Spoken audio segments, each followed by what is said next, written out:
Bienvenue dans votre édition littorale Hauts-de-France. Cette semaine, nous vous emmenons sur la véloroute de la mer du Nord, aux Pays-Bas, royaume de la Petite Reine. Aujourd'hui, nous avons décidé, pour nous rendre en Zélande, de prendre le ferry, un ferry conçu spécialement pour les vélos. Suivez-nous. Malgré la tempête de la veille, ils sont nombreux à attendre leur tour pour embarquer. Des cyclistes venus spécialement à Breskens, à quelques encablures de la frontière belge, pour rejoindre en face le port de Flessingue, à 4 km de là. C'est très court pour faire autrement, quand tu fais avec les voitures, tu fais un grand tour et maintenant c'était très court. 23 minutes d'un voyage au fil de l'eau, à bord d'un ferry unique aux Pays-Bas, qui peut accueillir jusqu'à 60 cyclistes par traversée. Nous sommes le seul bateau pour piétons et cyclistes. Ces 2 dernières années, on a vu une augmentation du nombre de passagers à vélo depuis que le marché du vélo électrique a explosé. Aujourd'hui, ce sont vraiment les cyclistes qui remplissent en majorité nos bateaux, et non plus les piétons. Avec 19 000 km de pistes cyclables sur tout le territoire, les Néerlandais sont les premiers utilisateurs de vélos au monde. On n'en compte pas moins de 23 millions pour 18 millions d'habitants. Depuis 2007, il existe même une ambassade du vélo, sorte de vitrine pour le savoir pédaler hollandais. On entend souvent dire « les Pays-Bas sont plats, il fait beau, la culture est orientée vers le cyclisme, c'est normal ». Toutes ces choses sont vraies dans une certaine mesure, mais en réalité, c'est plutôt une question d'infrastructure. Car après tout, il y a beaucoup d'autres endroits dans le monde où il fait beau et où les routes sont plates. C'est vraiment un choix politique. Beaucoup d'historiens font référence à la crise pétrolière dans les années 70. Ça a donné lieu, 30 ans après, à une planification des transports en faveur des personnes à vélo dans les villes.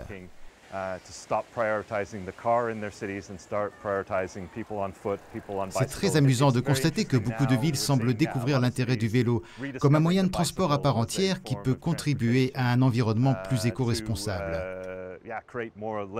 Les Pays-Bas, eux, n'ont jamais oublié le vélo. Et comme les Néerlandais adorent le vélo, ils ont créé en 2013 un championnat de cyclisme contre le vent. Une course folle où les concurrents luttent pour chaque mètre avec des bourrasques de 50 km/h. Bonjour Yann. Alors ici on est sur le tracé d'une compétition un peu spéciale en Zélande. Ça s'appelle la course contre le vent. Vous nous expliquez en roulant puisque vous êtes l'un des cyclistes principaux de cette course. On y va? Allez, on y va. Yeah.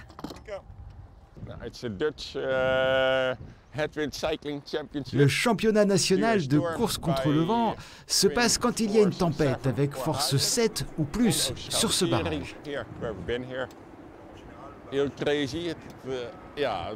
C'est complètement fou.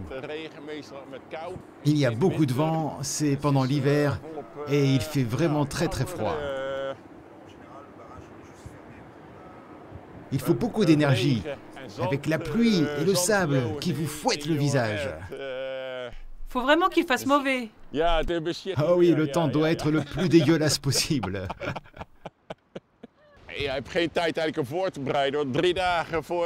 Le championnat est annoncé 3 jours avant l'arrivée d'une tempête. Donc on n'a pas le temps de se préparer. C'est pour ça qu'il faut être toujours au top de sa forme. C'est vraiment sympa. Moi, j'aime beaucoup. En France, vous avez vos montagnes.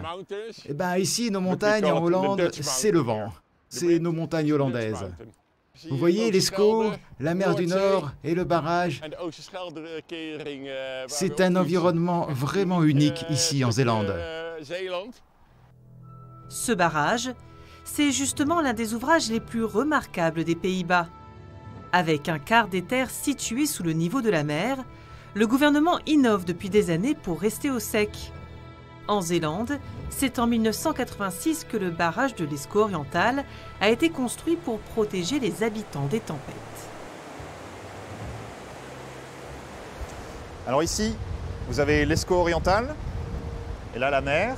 Et alors ce qui se passe, lors des tempêtes, le vent crée des vagues très hautes. C'est pour ça qu'on a ici des grandes portes que l'on peut faire monter et descendre, afin de bloquer les vagues qui viennent de la mer, pour empêcher les inondations ici dans l'Escaut oriental. Si les prévisions indiquent que la mer va atteindre ce niveau-là, on ferme le barrage. Et la ligne rouge au-dessus, 4,20 m, c'est le niveau d'eau qui a été atteint lors des inondations de 1953. Cette année-là, une énorme tempête balaie la mer du Nord, provoquant un raz-de-marée qui emporte la plupart des digues. La Zélande est sous l'eau, bilan 1800 morts. De cette époque, il ne reste que quelques vestiges. Il faut penser, il y a eu 100 endroits dans le pays où il y avait des brèches dans les digues. Et là, ici, on est à l'endroit la toute dernière brèche qui a été fermée dans les digues. En tout, 13 barrages aux Pays-Bas. Pourront-ils tenir à l'avenir face à la montée des eaux? Pour l'instant, les études qu'on a faites montrent que la stratégie qu'on a pour l'instant, avec des barrages, des digues, elle est encore viable, aussi avec la montée du niveau de la mer. C'est-à-dire que jusqu'à 2, 3, 5 mètres, on peut continuer à renforcer des digues, à construire des barrages comme celui-ci. La question, c'est aussi, est-ce qu'on veut continuer à le faire comme ça? Est-ce que c'est responsable de continuer à le faire comme ça indéfiniment? Ou est-ce qu'il y a peut-être d'autres raisons de changer de politique? C'est la fin de cette édition. On se retrouve demain pour la suite de la véloroute de la mer du Nord.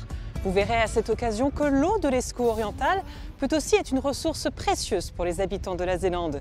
Merci de votre fidélité. Tout de suite, votre édition régionale.